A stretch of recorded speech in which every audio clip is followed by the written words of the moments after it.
to kaji dai tambaya ta farko a kabari, man rabbuka ma dinuka, sannan sai a ce wa ma za ta qulu fi hadha ar-rajul alladhi bu'itha fikum, mutumin nan da aka aiko muku me zaka ce game da shi? manzo Allah ya ce mumini sai ya ce Muhammad, sai su ce na'am, me zaka ce game da Muhammad? sai ce huwa rasulullah, manzon Allah ne shi, ja'ana bil bayyinat, ya zo mana da bayanai, fa'amanna mun yi imani, wa saddaqana muka gaskata, wattaba'ana sannan muka bi. sai a ce wa ma amaluka, menene aikinka? wallahi dattijan kai kuskure ka ce mu ne ma'aikatan railway na farko, ku ne ma'aikatan railway, duka za ka sha, ba wannan aikin ake magana ba. da mu aka bude NTC, ba wannan aikin ake, wannan aiki ne na neman tuwo, ba shi ake magana ba.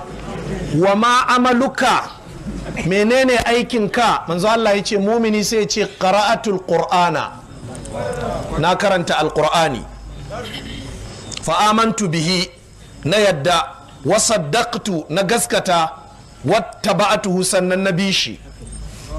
jama'a kun ji fa, yana amsa waɗannan tambayoyin sai a ce ya dubi hagu gare shi, in ya ɗaga kai ya dubi hannun hagu cikin kabarin shi, sai ga wutar jahannama, sai ja da baya sai a ce saurara, Allah ya soka. da nan za ka zauna da baka amsa jawabin nan ba, amma yanzu tun da ka amsa dubi dama, in ya dubi dama sai hangi aljanna, sai a ce kaga mazaunin ka nan.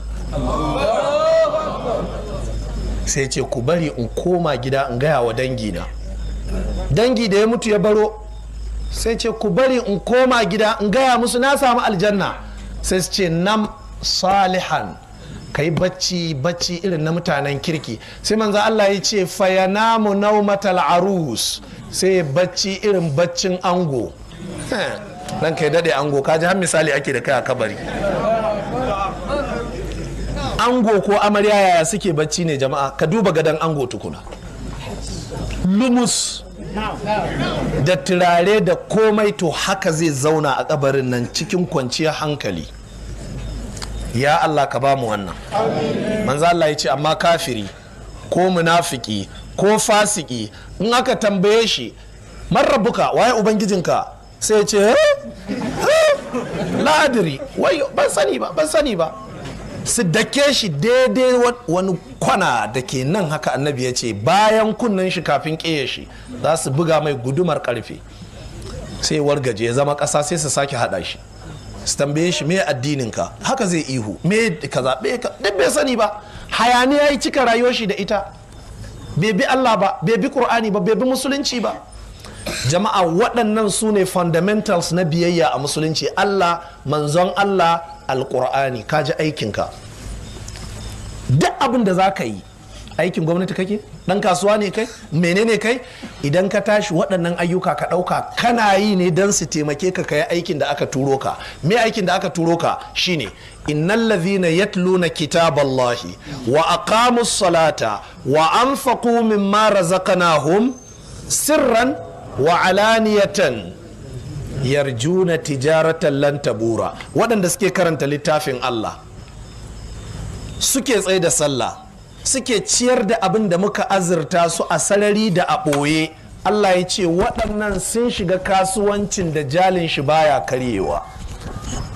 jama'a kun ji matsayin karatun alkur'ani a cikin alkur'anin kenan.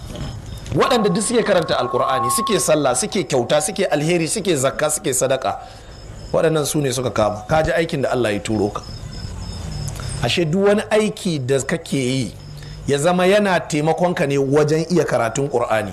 abin da nake so jama'a, duk wanda ke saurare na yanzu duka, ban rage kowa ba, kowa ya tunani ka iya karatun Qur'ani tsakaninka da Allah, ba yaudara.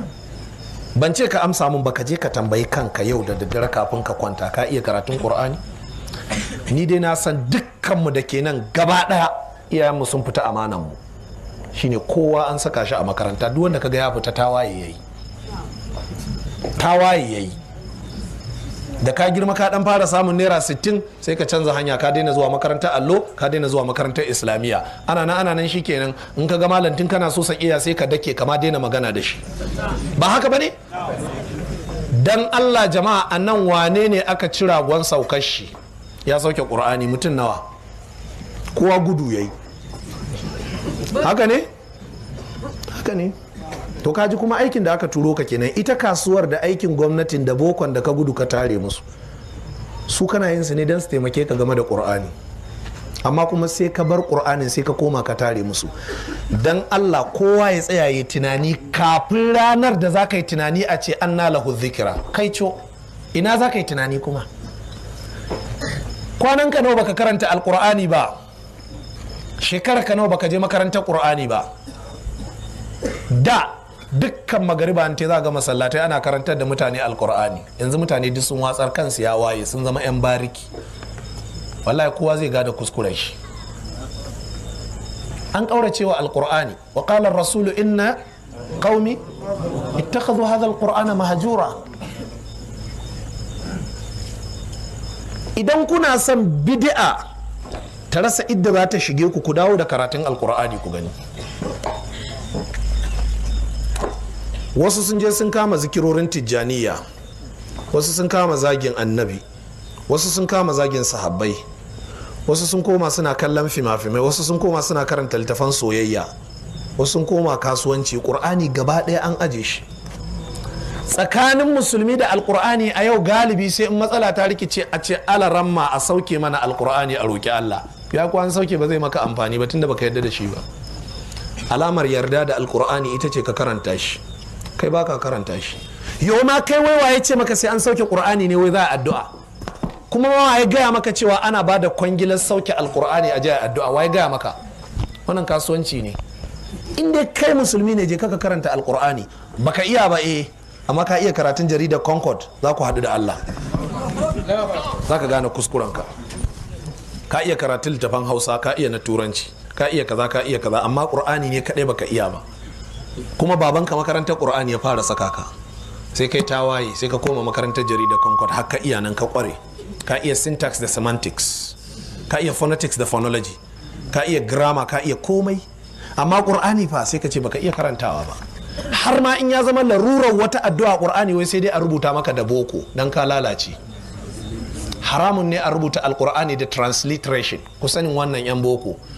Duk wani ɗan boko ya koyi karatun alƙur'ani da rubutun larabci, haramun ne a rubuta alƙur'ani da wasu haruffa. Kai bari ku ji jama'a, a haruffan larabcin ma an ce haramun ne ka rubuta alƙur'ani da saɓanin yadda yake. Ba a rubutun alƙur'ani ma ta hanyar ƙa'idar huruful hija'iyya na imla'i, ana rubuta shi ne da ƙa'idar ilimin rubutun alƙur'ani saboda